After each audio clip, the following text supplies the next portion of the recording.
வணக்கம், welcome to the channel recipes desk. இன்னைக்கு நம்ம கேரளா குலுக்கி சர்பத் எப்படி செய்யறதுன்றதை பார்க்கலாம். இந்த வெயில் நேரத்தில் இந்த மாதிரி செஞ்சு நம்ம குடிச்சோம் அப்படின்னா அது ரொம்பவே ரிஃப்ரெஷிங்காக இருக்கும். இந்த குலுக்கி சர்பத்தில் வந்து இனிப்பு, உப்பு, புளிப்பு, காரம் எல்லா சுவையுமே இருக்கிறதுனால ரொம்பவே ஃபேண்டாஸ்டிக்காக இருக்கும். இப்போ நம்ம இந்த டிஷ்ஷுக்கு என்னென்ன பொருட்கள் தேவை அப்படின்றத பார்த்துடலாம். அதுக்கப்புறம் எப்படி செய்யுது அப்படின்றத இந்த வீடியோவில் பார்க்கலாம். அதுக்கு முன்னால் இந்த ரெசிபிஸ் டெஸ்க் சேனலில் நீங்கள் இன்னும் சப்ஸ்கிரைப் பண்ணல அப்படின்னா red colour subscribe button click பண்ணிவிட்டு பக்கத்தில் இருக்கிற பெல் ஐக்கான் ப்ரெஸ் பண்ணிக்கோங்க. அப்போ தான் நான் இனிமேல் போடுற வீடியோஸ் எல்லாமே உங்களுக்கு உடனுக்குடன் கிடைக்கும். இப்போ நம்ம டிஷ்ஷுக்கு என்னென்ன பொருட்கள் தேவை அப்படின்றத பார்த்துடலாம். 1 கப் தண்ணி, 1/4 கப் சர்க்கரை, 2 பச்சை மிளகா, 1 டேபிள் ஸ்பூன் சப்ஜா விதை, 2 எலுமிச்சம்பழம். சப்ஜா விதை இல்லை அப்படின்னா நீங்கள் இதுக்கு பதிலாக கசகசா கூட சேர்த்துக்கிடலாம், இல்லைன்னா நீங்கள் சியா சீட்ஸ் கூட யூஸ் பண்ணிக்கிடலாம். ஃபஸ்ட்டு நம்ம ஒரு பவுலில் இந்த சர்க்கரையை சேர்த்துட்டு தண்ணி சேர்த்துக்கிடலாம். இப்போ நான் செய்கிறது வந்து 2 பேத்துக்கு கரெக்டாக இருக்கும். நீங்கள் கூடுதலாக வேணும் அப்படின்னா நீங்கள் அதுக்கேற்ற மாதிரி இந்த அளவை வந்து நீங்கள் டபுள் பண்ணிக்கலாம். எவ்வளோ தேவையோ அதுக்கேற்ற மாதிரி நீங்கள் சேர்த்துக்கோங்க. இப்போ இந்த சர்க்கரை நல்லா கரையட்டும், அது வரைக்கும் இதை நல்லா மிக்ஸ் பண்ணிகிட்ருக்கலாம். இதை வச்சிடலாம். கொஞ்ச நேரம் கழிச்சு சர்க்கரை கரைஞ்சதுக்கப்புறம் எடுத்து செய்ய ஆரம்பிக்கலாம். இந்த சப்ஜா சீட்ஸை வந்து தண்ணி கொஞ்சமாக விட்டு ஊற வச்சிடலாம். இது ஊறினதுக்கப்புறம் நல்லா பெருசாயிரும். ஒரு 10 நிமிஷம் ஊற வச்சாலே போதும், நல்லா இந்த மாதிரி பெருசு பெருசாக வந்துடும்.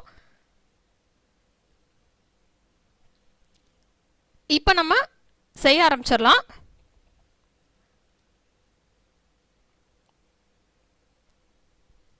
மூடி வைக்கிற மாதிரி ஒரு பாட்டிலோ எதுனாலும் நீங்கள் எடுத்துக்கலாம். ஏன்னா நம்ம வந்து லாஸ்ட்டில் இதை மிக்ஸ் பண்ணுறப்போ, நம்ம குலுக்கி மிக்ஸ் பண்ணுறப்போ மூடியோடு இருந்தது அப்படின்னா ஈஸியாக இருக்கும். இப்போ நம்ம ஊற வச்சுருந்தோம்ல அந்த சப்ஜா சீட்ஸ் வந்து கொஞ்சமாக சேர்த்துக்கலாம்.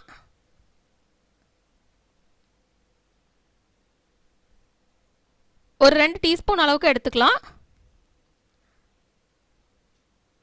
நெக்ஸ்ட் இதில் நம்ம வச்சுருக்கிற எலுமிச்சம்பழத்துலேருந்து ஜூஸை பிழிஞ்சிக்கலாம். ஒரு எலுமிச்சம்பழத்துலேருந்து ஜூஸ் பிழிஞ்சிக்கலாம்.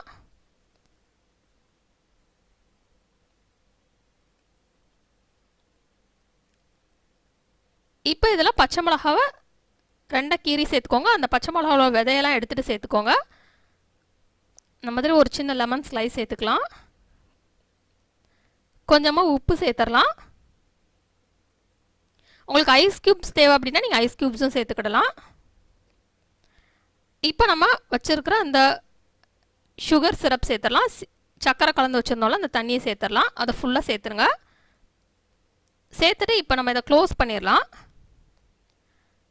க்ளோஸ் பண்ணிவிட்டு இது அப்படியே இப்போ நம்ம குலுக்கிடலாம். இது நல்லா குலுக்கிடலாம், நல்லா எல்லாமே மிக்ஸ் ஆகட்டும்.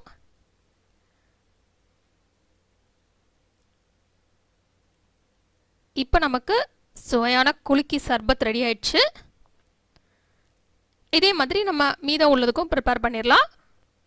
உங்களுக்கு நிறைய தேவை அப்படின்னா நீங்கள் நிறையா இந்த அளவை வந்து நீங்கள் அப்படியே டபுள் பண்ணி நீங்கள் ப்ரிப்பேர் பண்ணிக்கோங்க. எவ்வளோ அளவு தேவையோ அதுக்கேற்ற மாதிரி நீங்கள் ப்ரிப்பேர் பண்ணிக்கோங்க. இதில் கூட கொஞ்சம் ஐஸ் க்யூப்ஸ் போட்டு குடித்தோம் அப்படின்னா ரொம்பவே நல்லாயிருக்கும். இதில் வந்து எல்லா டேஸ்ட்டுமே இருக்கிறதுனால ரொம்ப நல்லாயிருக்கும். இந்த மிளகாலேருந்து காரம், புளிப்பு, எலுமிச்சம்பழத்துலேருந்து புளிப்பு, சர்க்கரையிலேருந்து இனிப்பு, உப்பு சுவை எல்லாமே இருக்கிறதுனால ரொம்ப டேஸ்டியாக இருக்கும். கண்டிப்பாக நீங்கள் இந்த ரெசிபியை ட்ரை பண்ணி பாருங்கள். இந்த ரெசிபி உங்களுக்கு பிடிச்சிருந்தா நான் லைக் பட்டன் கிளிக் பண்ணுங்கள். உங்கள் ஃப்ரெண்ட்ஸோட இந்த ரெசிபி ஷேர் பண்ணுங்கள். மறக்காம இந்த சேனலுக்கு சப்ஸ்கிரைப் பண்ணிவிட்டு பக்கத்தில் இருக்கிற பெல் ஐக்கான் கிளிக் பண்ணிக்கோங்க. அப்போ தான் நான் இனிமேல் போடுற வீடியோஸ் எல்லாமே உங்களுக்கு உடனுக்குடன் கிடைக்கும். எதுவுமே மிஸ் பண்ணாமல் பார்க்க முடியும். இந்த வீடியோவை பார்த்ததுக்கு ரொம்ப நன்றி. தொடர்ந்து இந்த சேனலோட இணைந்தீர்கள். புதிய ரெசிபிகளுக்காக இந்த ரெசிபியை ட்ரை பண்ணிவிட்டு எப்படி வந்திருக்கு அப்படின்றத கீழே உள்ள கமெண்ட்ஸ் பாக்ஸில் மறக்காமல் சொல்லுங்கள்.